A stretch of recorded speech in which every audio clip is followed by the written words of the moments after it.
what's up, everybody? Unfortunately, 7-game point streak snapped, but a 2-in-1 week with all of the flu bug stuff that is going around the Canes locker room, shuffling of the cards, the deck, the lineup, and everything. Obviously, I think Frederik Andersen doesn't like this game, and there was a couple goals you feel like he could stop. I mean, you feel like he could stop them all, given he came off a shutout of the Rangers 4-0. But, I mean, and the refs were pretty ugly.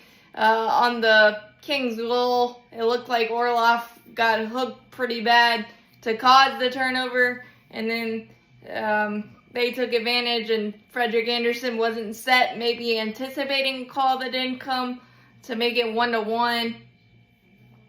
After the refs blew the whistle on a maybe questionable hand pass, and it went in off Aho's stick, but then 30 seconds later or so, we scored on a Jesperi Kotkaniemi glorious tip on Walker's shot, so maybe puck don't lie there, maybe, but and then a weird flippy shot went over Andersen's shoulder to make it 2-1 early in the second, and then a weird play by Orlov. He got kind of blown by, and it went in a tough angle, 3:02 left in the second to make it 3-1, and then we were able to make it 3-2 on a breakaway by Eric Robinson. I don't know where the Canes would be without Eric Robinson to make it 3-2, and then we were an eyelash away from tying it just about 40 seconds later on Seth Jarvis' birthday. It got past Kemper. I think it was a Jacob Slavin shot, and it jumped over Jarvis' stick, and they were able to smother that one. And then Hall and Robinson couldn't connect on a 2-on-1, leading to a mini breakaway, and Kevin Fiala got it over the shoulder of Frederik Andersen. Again, couple of goals that Freddie probably won't back, especially the Orlov one and maybe that one. But it just didn't have the feel.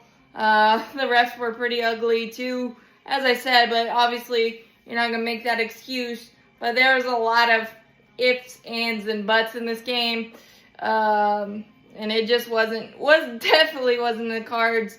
The power play still can't find a spark. Moose was really close 3 or 4 times. Hit the post once. It was just one of those games.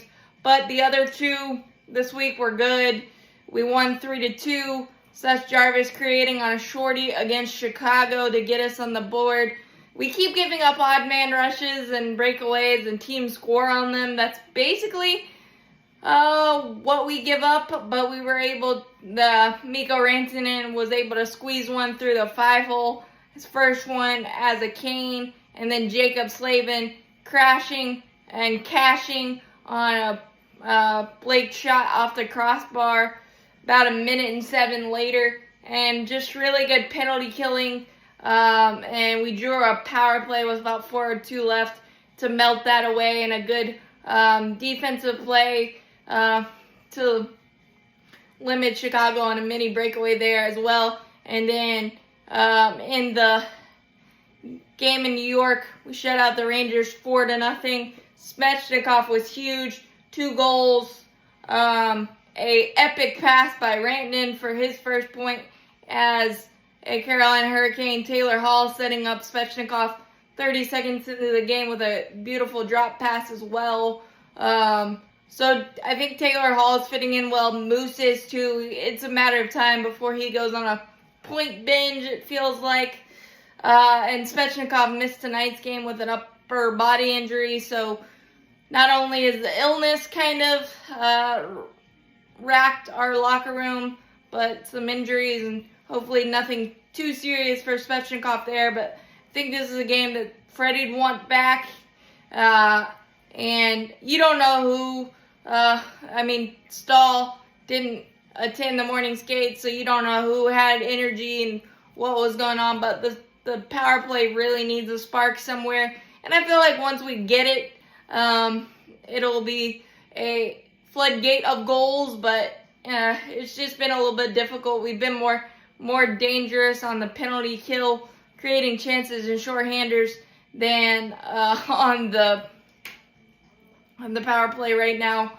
But just a difficult game. We fought till the end, but just didn't get the bounce, and the Kings were able to create their chances and get them past Anderson. So 2 in 1 week, given everything that's gone on. I think you take that and run with it.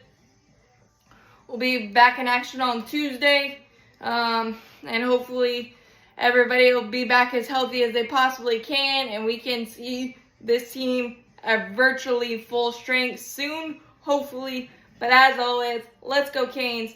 7-game point streak snapped, but still very solid hockey regardless.